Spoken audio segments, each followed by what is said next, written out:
Hi, Scott Nato here, founder of Fairway Exteriors. I would say one of the more depressing questions we're getting asked a lot is, my house is only 25 years old. I think I might need new windows. And as someone, it doesn't surprise me as someone in building science, in remodeling, as a contractor, because I see so many builders here between 85 to 95 or 95 to 2005 really cut corners.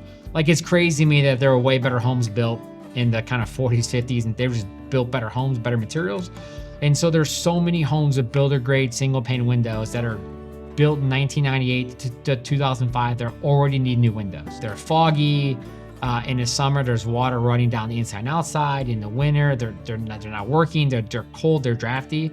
And so unfortunately, yeah, like, I can't tell you how often we're replacing windows on homes that were built between 95 to 2005. It is because the builder just used the cheapest possible product he could.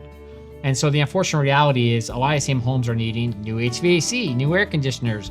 These homeowners are used to, when they buy the home, they're used to seeing all kinds of issues since they moved in. It's no different with windows, unfortunately.